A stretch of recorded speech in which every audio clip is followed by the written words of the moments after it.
Satsho sangena thina singalala endleleni nazi indaba ze1KZN TV ehamba phambili namuhla. Ziqalile inkonzo zephasika. Itheku lilindele ukukhula komnotho kulamaholide. Kanti ungqongqoshe ugxeka abafundi abangamabhokolo.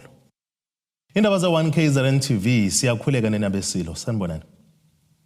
Undunankulu wesifundazwe KwaZulu-Natal uThamsanqa Ntuli uhambele kwibandla African Gospel Church esikhaleni ePort Danford enyakatho KwaZulu-Natal ukuzodumisa naleli bandla njengoba kuyinkonzo yephasika. Undunankulu waKwaZulu-Natal uThamsanqa Ntuli uhambele amabandla ahlukene esifundazweni KwaZulu-Natal njengoba kuqaleka izinkonzo zephasika. Uhambele kwibandla leAfrican Gospel Church ePort Danford esikhaleni. Unxenxe kwibandla likaKristu kuba-ke libambisana nohulumeni wesifundazwe ukubhekana nezinkinga ezigungethe lesi sifundazwe. Ngiyafisa ukuphawula ukuthi ibandla lisemqoka kakhulu ngoba ibandla lihlala emphakathini. Kodwa izimo zomphakathi ziya ngokuya zikakhulu.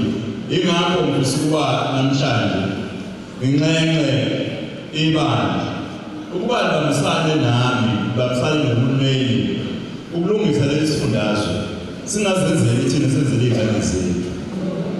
Ngiyangitshela umbaluli ukuthi into esemqoka nakini nanoma abantu omkhulu ukuthi isinqumo sithathayo makuyisinqumo sohlekela phansi isifundazwe leso sinqumo solimaza nje ingane zakhe nabazulu bakhe. uNtuli ugqugquzela ukuvikelwa kwabesifazane nezingane. Njengebandla likaKristu ngikhathazekile.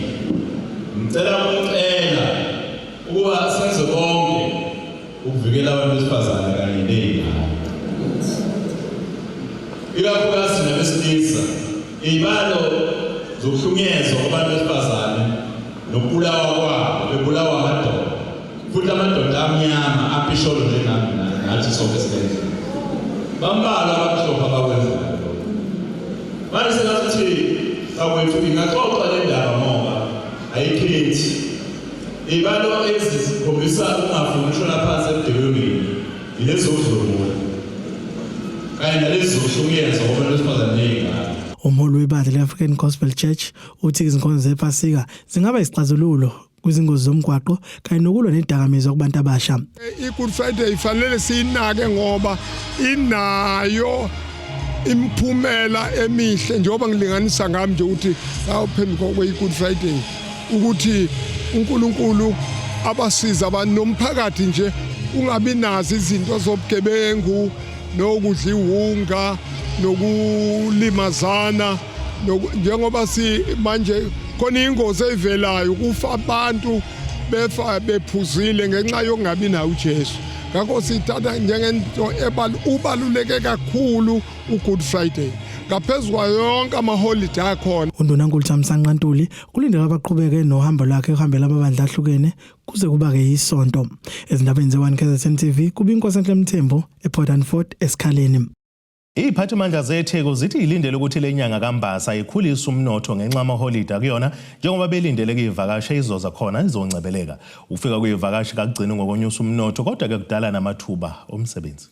Kulesikhathi sempelasonto ende ehlanganisa nephasika eminye imindeni lesikhathi isebenzisela ukuthi incebeleke, abanye bevakashela nezihlobo zabo kanti idolobha iTheku liba ngamanye amadolobha eliba nezivakashi eziningi. Inani esilindele lingaphezulu kwa1.2 million. Imali abazoyichitha uma belapha edolobheni ibalelwa la ku2.6 billion rand. Kuyasijabulisa ke ngoba kuzofukula umnotho wethu njengedolobha. Indawo zokuhlala zizofika ku62% nangaphezulu. Kanti kuzovuleka amathuba emisebenzi abalelwa ku16,000.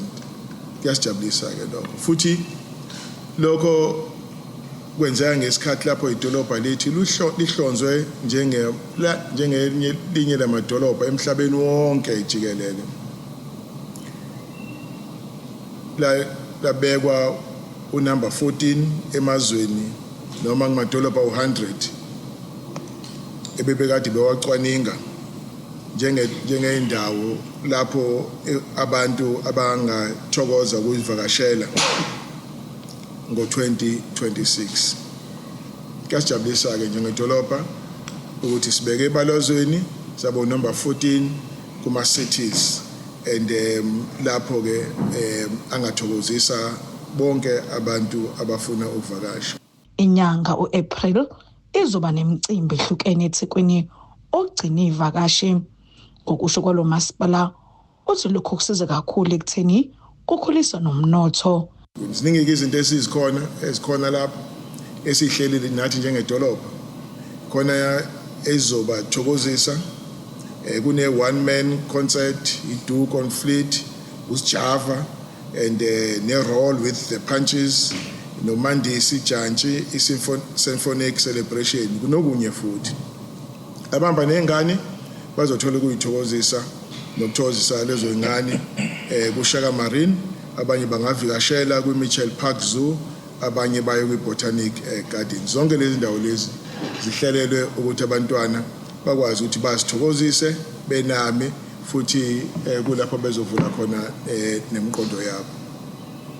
So ke udaba ke lokho bonke abantu bazobe bevakashele ukuza lapha eThekwini. Okuzonandisa kakhulu kulonyaka bakwethu. Ngifuna ukumemezela lokho kuba khona kweMetro FM Music Awards ezoba ngomhla ka-25 kuApril. Amathikithi aseqalile ukutholakala kuma computer ticket. Okunye futhi okuzovukuza kakhulu umnotho lo ezokuvakasha ukuba khona kweAfrica's Travel indaba ezoba lapha edolobheni lethu laseThekwini kusela ngomhla 11 kuMay. Le Africa Travel indaba iletha inkumbulo zabantu abacelela ku 10,000 abafika bezokhangisa, abanye bangabathengi, abanye bangabadayisi. Kuba inkundla la hlangana khona abathengi nabadayisi. Kuzobe engazuthi ke akuphelile ngoba kuzoba kukhona neComrades Marathon eyaziwayo, kube khona no July handicap, nyawazi sekuthiwa Hollywood Birds July, Durban July, kube no Disney on Ice, UB40 Gas Motor Show kanye ne Durban International Marathon. Ezinye zezinto lezi noma zemicimbi eyenza lapha edolobheni esibeka ebalazweni njengendawo ethandwa abavakashi kakhulu. Uxaba uthi uzona zonke izinhlelo abanazo edolobheni iTheku kule mpelasonto ende babambisene nezinhlaka ezahlukene okubalwa nezinhlaka zezokuphepha. Ezokuphepha sizimisile ngomumo, sibambisene namaphoyisa aseNingizimu Afrika, sibambisane neprivate security, sibambisane namaphoyisa ezemgaqo nabaka Home Affairs nalaba abeqoqo bentela. Bonke laba bebambisane namaphoyisa ethu bazosebenza ukuqinisekisa ukuthi ezokuphepha zimo esimeni esihlelekile nosokuphepha zokuqinisekisa ukuphepha kuyivakashi zethu. Umbiko uTebogo Sibisi wezindaba ze1 KZN TV kuChannel 261 eThekwini. Ngqongqoshe omnyango wezokuthuthukiswa komphakathi KwaZulu-Natal uMbali Shinga uthi igameko zobhoqolo kubafundi into kumele isukunyelwe kutholakala umongo wayo ukuthi kibangelwa yini. uShinga ubekhuluma kanjena kade kevakashele kesikhaleni emndenini nomfundi obeyisisulu sokushawa ngabanye abafundi esikoleni enyakatho nelekamthaniya. Lolu ke udaba lukaLum Kambatha ongunina womntwana washawa ngabanye abafundi estopini kelinde ibhasi eliya ekhaya. Ividiyo kamakhalekhukhwini eqoshiwe yaveza abafana beshaya lomfanyano neminyaka eli13 ubudala nokuyimanje ke imbangela yesenzo sabo asaziwa.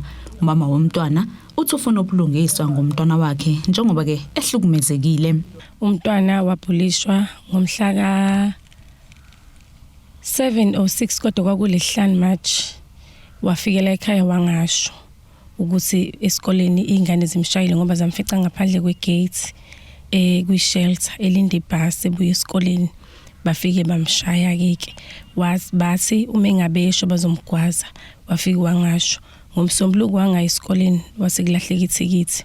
And then mengibuya ngase ngizwa ngeingane zakamakhelwane ukuthi zibona ividiyo ebhasini zikhonjiswa yenye ingane ukuthi wayishawa. So kushuthi uyasaba ukuyesikoleni ngase ngiyambuza waseyasho. Ngifisa ukuthi mina umntana wami ningisizele yena akwazi ukusalulekeke abe right ngoba usamncane akwazi nanokuthi afunde esikoleni enabona ukuthi lento eyenzeke kuyena ayi ngoba umhlaba uphelile impilo iyaqhubeka kube yileso simo esifikile ngaleso sikhathi enisimo esidlulayo ngoba ingane phela umuntu uyenza ngendlela yakhe uthola ukuthi ingane siziyayihenga igcina ungasazi ukuthi inhloboni uthola ukuthi kuyingoba usizi ngalitholanga mfisa ukuthi nje ningisize ngayo yonke indlela eningakwazi ukuthi ningisize ngayo.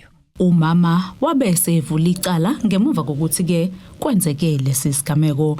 Uma echaza udaba uthi umseshi wayebatshela ukuthi ke leli cala lizongena enkantolo mhla zingama-26 kuMarch enkantolo yasengelezane. Kodwa uma befika umseshi wabatshela ukuthi ke icala lihlehlisele ke umhla zingama-30 kuMarch enkantolo yaseMpangeni nokumsombuluko lwesiphuma kuona. Nakhona ke okuthe uma befika umseshi wangabachazela lutho base ke bethola ukuthi ke kwalona lelo cala alikho ohlonela amacala. Nginenkinga la ngolesine sahamba saya eNgwelezane kuthiwa kunecala mhlawumbe niyalikhumbula icala lengane lezi ezashaya ingane yami zayiVictorize saya khona eNgwelezane sifonela umseshi bengingaphonsisi kwase ku 10:30 wathi icala lihlehlile angazi nginoma icala lehlehleni lingangenanga enkantolo wathi lihlehlile icala lihlehliswe ama social worker. Ngathi okay sahamba sayikhaya ngolesihlanu wangifonela wathi ngomsombuluko angize Empangeni enkantolo nengane sizicaleni nangempela sakwenza lokho namhlanje sathi sesifikile enkantolo samfonela wasasimlindi samlinda wasibingelela wasasimlandele sahamba naye sakuduza sami sasophumela ngale ngaphandle bengabe sesingenile lapha phakathi usisi useyasho ukuthi ingane uzoyiluleka ngoba fanele iye enkantolo mase yangibiza mase qedile ukukhuluma nengane mase ngiyangena mase senane icala linini ngithi mina ngazi ukuthi icala linamhlanje esinayi uthe umseshi mase niqedile la kumina nigoduke nekhaya ngathi mina ngikwazi lokho mina ngazi ukuthi icala linamhlanje ngamfonela umseshi wangikhulumela into engingayizwa nje into angikhulumela yona ngizwa ngikwazi ngisho ukuyichaza ukuthi ithini ngoba ngimbuzile ukuthi iyona ndlela asebenzisana ngayo nabantu bakhe le ukuthi umuntu engama-updates ukuthi umuntu amtshele ukuthi enkantolo usuku uzokwenzani ngoba thina wasitshela ukuthi icala. Umbatha uveze ukukhathazeka okukhulu ngendlela ke leli cala belisingethwe ngayo. Ngempela sesinenkinga enkulu njengamanje asisazi ukuthi kuphi okwenzekayo. Siyafisa ukuthi yena sithole usizo olufanele nathi oluzosenelisa ngoba makuthiwa size enkantolo siyeza kuthiwa siye eNgwelezane siyaye mase sisengwelezane kuthiwa icala selingomsombuluko uma ngabe sifika la enkantolo siyishintshile futhi lento icala selisempangeni alisekho eNgwelezane kahle asazi kahle manje njengamanje ukuthi yena kwenzekani. Angi-understand mengabe ngiyemaphoyiseni egcineni kosuku kube yibona abasesha bangipampisayo njengamanje because angisazi ukuthi khona kuphi kufanele ngikwenze njengamanje. Ngiyabonga. Ngemuva kokuthi ungqongqoshe ukuthuthukiswa komphakathi KwaZulu-Natal uMbalishinga ebonelo ludaba ubese esifikela mathupha kulomndeni ukuze kathole imininingwane futhi kayabona ukuthi ke bengawulelekelela kanjani kulenkinga ababhekene nayo. Ubese eqinisekisa umndeni ukuthi ke bazolilandelela lolu daba luzolifika ekugcineni kanti umntwana bazozama ngakho konke okusemandleni ukuthi bemtholeleke isikole esisha esimlungele. Estabeni ze-1 KZN TV nginguSamkeliswe Nqulunga ngiseRichards Bay. Asithi shelele edolweni nabesilo siyabuya futhi nezinye izindaba.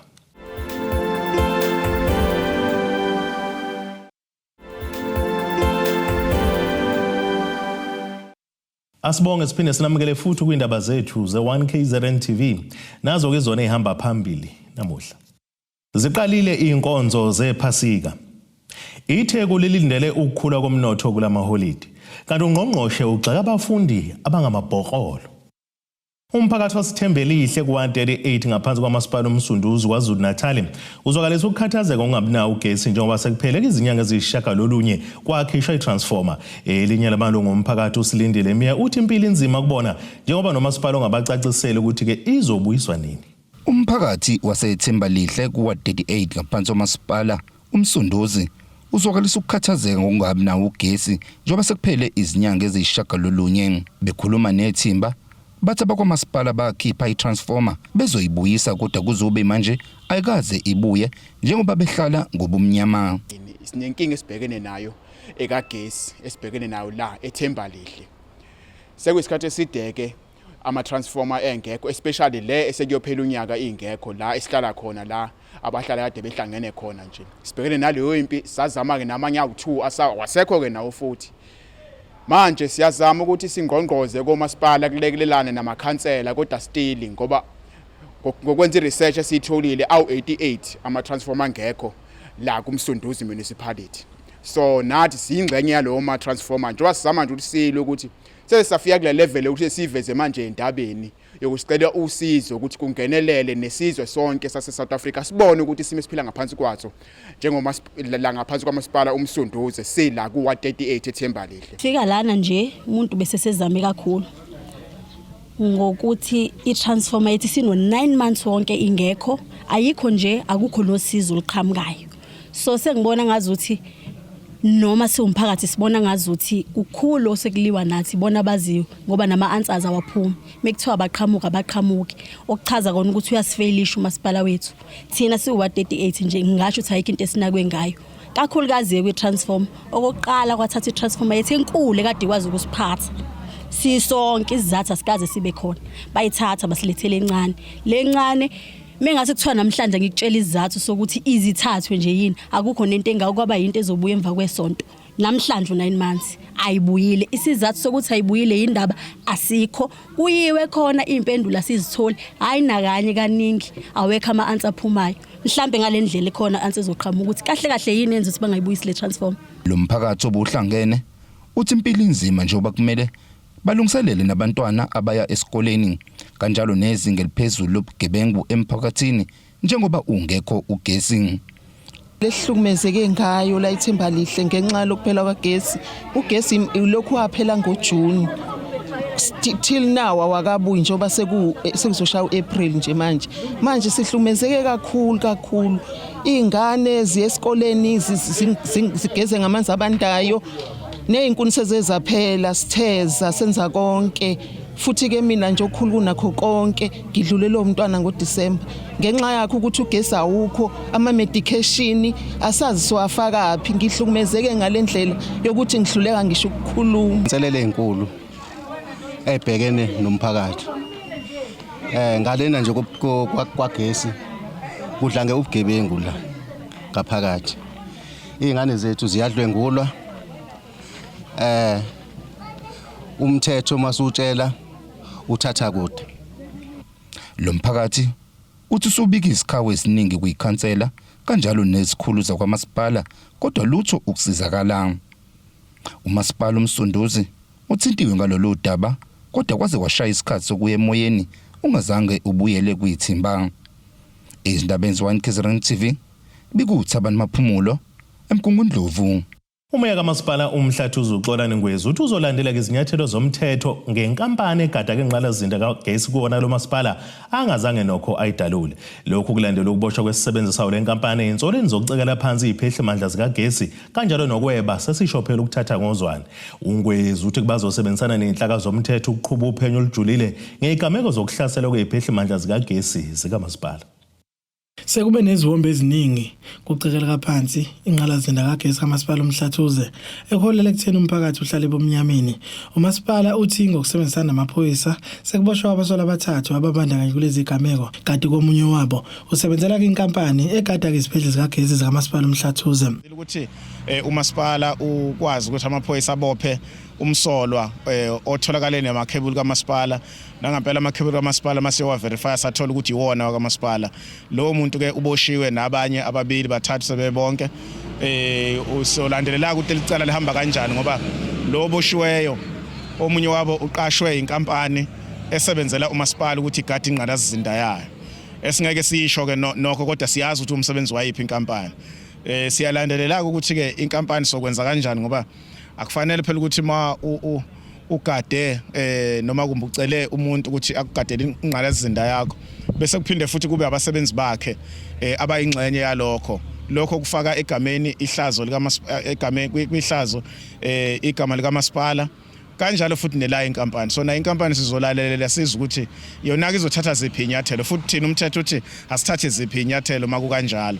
Umeka kamasipala uMhlathu uZixolani Ngwezi uthi bazoqalisa izinhlelo ezithuthukile zokuqapha izibhedlela zikagesi zikamasipala. Phumeke manje umkhankaso ukuthi sibheke ukuthi kwi-technology yini ekhona engakwazi ukusisiza ukuthi sigade ingqalasizinda yethu. Akhona ama-solutions already akhona anikezwa i-technology ukuthi sikwazi ukugada ingqalasizinda yethu. So ke ngizama ukusho ukuthi we are not folding our arms, we will act kulento. Nokunye sekuinvestigateayo ukuthi abekho yini abantu abangabasebenzi bakamasipala abayingxenye uthi ukucekela phansi kwenqalazinda kagesi kamasipala kuhlukumeza kumphakathi kuphindeke kukhinyabeze inzuzo kamasipala. Uma ugesi ungekho for 2 days kusuke kusho ukuthi abahlali abawusebenzisi. Uma bengawusebenzisi kusho ukuthi bona uqoba banawo ugesi, izinto zabo kungaba ukudla, kungaba imithi ehlala emafrijini yonakala. Kodwa futhi sikuchaza ukuthi umasipala wona uqobo lo 3 days ugesi ungasetshenziswa kusho ukuthi awuzukuyithola i-income noma awuzukuthola imali ngalezo insuku. Izindabeni ze-1 KZN TV kubiNkosi Enhle Mthembu eRichards Bay. Wethule ngokusemthethweni umcimbi okhomelisa izinkakha zasemgungundlovu emkhakheni eyahlukene ehlanganisa umculo kanjalo nakwezemidlalo. Ekhuluma ke nethimba lezindaba umsunguli lomcimbi obizwa The Legends Awards uNhlanhla Zama uthi lena ke indlela ke nje yokubonga kulezi zinkakha ngeqhaza lazo emkhakheni wezokuncebeleka kanjalo nezikaqedisa isizungu. Injabulo ukwethulwa umcimbi ozokomelisa izinkakha zasemgungundlovu emkhakheni womculo nakwezemidlalo. Umsunguli walomcimbi uthi bafisa ukudlulisa ukubonga ngeqhaza elibanjwe yilamaciko emkhakheni yezikaqedisa isizungu.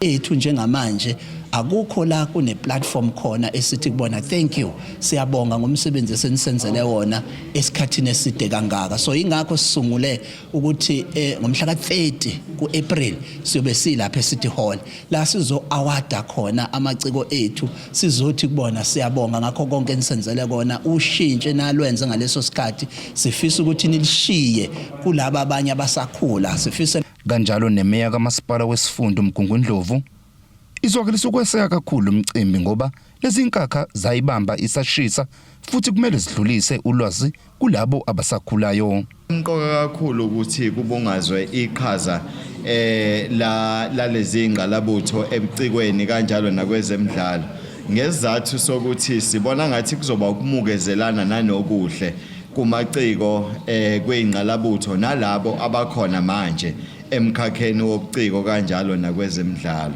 Sikugcizelela ke kakhulu ukuthi siyafisa ukuthi izingqalabutho zethu amaciko kanjalo nabezemidlalo ukuthi basilekelele kakhulu ekutheni kuqeqeshwe ikakhulukazi amaciko kulesi sikhathi kanjalo nalabo basemkhakheni wezemidlalo. Amanye wamaciko azohlonishwa abayingxenye lomcimbi obizwa nge-The Legends Award. Lezi inkakha zithi zihlabeke umxhwele ngokuthi sizohlonishwa zisadla anhlamvana. Kakhulu ngalomcimbi wanamhlanje usivula amehlo kuningi okwenza ukuthi sikucabange okungayimpumelelo ukona konke lokhu okuqaliwe laba abaqalile. Siyabonga kakhulu nokuthi sikhethiwe as legends aculayo. Siyabonga futhi again ukwazi ukuthi we can now compose amaculo azofocusa kulezi zinto lezi esifuna ukuthi zibuyisele izimilo kubantwana. Umcimbi ohlongozwayo noma ngithi lokho okuqalwa la eMgungundlovu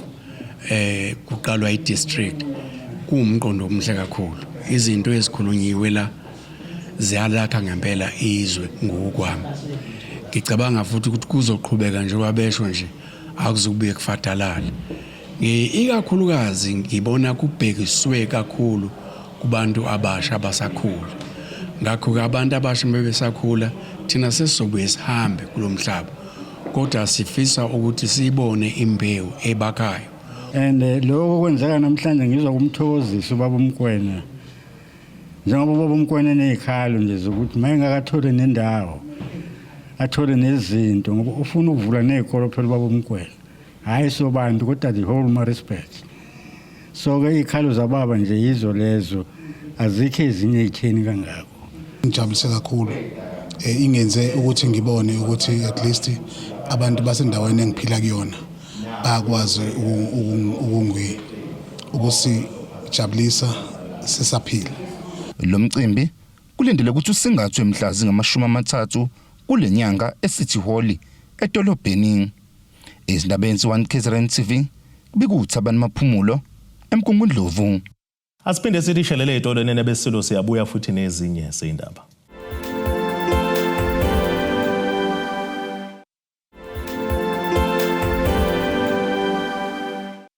Asibonge siphinde sinamukele futhi kuyindaba zethu ze-1 KZN TV. Nazo kizona esithi izo ezihamba phambili namuhla. Ziqalile inkonzo zephasika. Itheku lilindele ukukhula komnotho kulamaholidi. Kanti ungqongqoshe ugxeka abafundi abangamabhokolo. Ake sibheke engosini yezomnotho.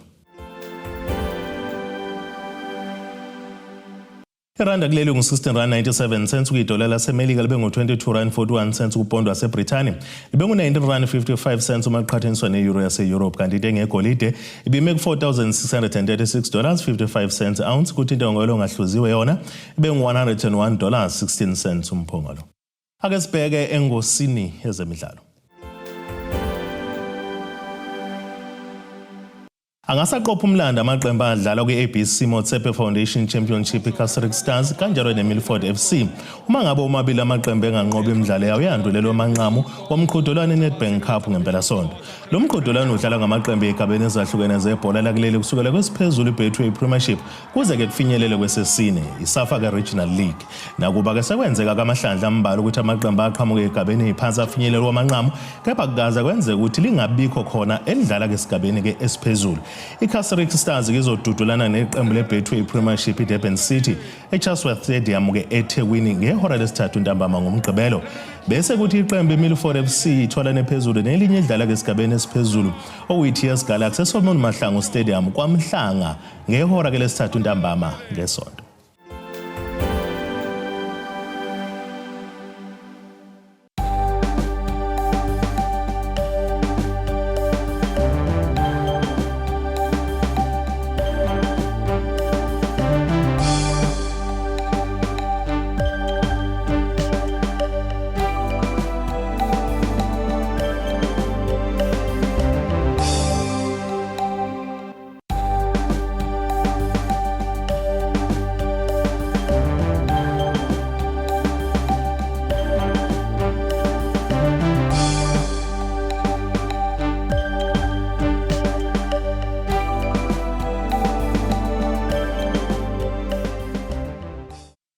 Iyane nabakaqamba lankomo zelahlekile zodliwa umdlebe wasoshangane ziyaguqala. Abethuli bethu bezindaba baxhaswe iThulis Bayview Bridal. Ungabashayela kulezi zinombolo ezivelile.